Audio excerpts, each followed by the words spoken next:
Hallo liebe MOBA-Freunde, schön, dass ihr wieder eingeschaltet habt. Ja, kurze Anmoderation von mir.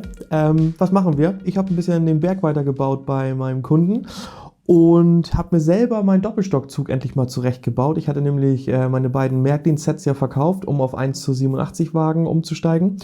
Und also im Längenmaßstab.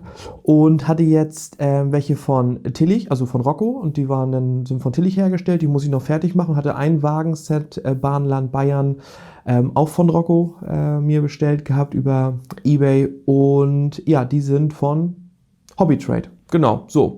Und die liefen schon ein paar Runden hier, aber das gefiel mir nicht so ganz mit der ganzen, ja, Lichtführung. Jeder Wagen hat einen eigenen Schleifer und sowas gehabt. Das macht natürlich ein bisschen mehr Lärm. Da ist es auch merkwürdig, Rocco-Verpackung und nicht mal Rocco-Flüsterschleifer dran.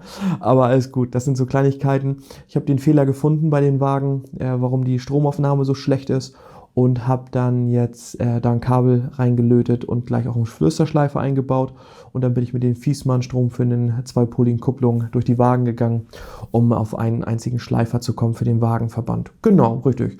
Da bin ich ein bisschen am rumfuchteln. Ganz fertig bin ich noch nicht. Und zwar wollte ich erst einen ESO-Decoder mit Sound einbauen.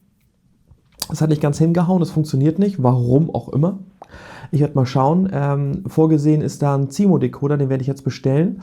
Und dann will ich mal gucken, ob wir das noch hinkriegen, dass wir da ein bisschen Lichtschaltung und sowas drin haben, weil auch dann die Zugzielanzeige drüber geschaltet werden kann. Genau, das seht ihr aber so ein bisschen beim Basteln. Dann haben wir ein paar Fahraufnahmen gemacht. Finicam sollte auch wieder ein bisschen dabei sein. Ich weiß jetzt nicht, was davon brauchbar ist, was Fini gefilmt hat, aber Arne wird da bestimmt was Schönes zurechtschneiden. Ja, und dann war es das eigentlich auch. Ne, jetzt geht es wieder weiter. Restarbeiten, Material ist bestellt. Morgen gehen tatsächlich die Tunnelportale von 3D-Bauart an mich raus. Dann kann ich hier auch weitermachen, da freue ich mich schon drauf. Und wenn Flo dann zurück ist von Friedrichshafen, von der Messe, geht's los mit den Hintergründen für den Tiefbahnhof, damit wir da weiterkommen. Ne? Genau, so. Ja, nö, ansonsten gibt es diese Woche eigentlich auch gar nicht so viel zu berichten. Warum habe ich nicht so viel? Ganz ehrlich, ich war krank. Wie letzte Woche schon angekündigt, aber ich hing so ein bisschen durch mit Erkältung und alles Mögliche.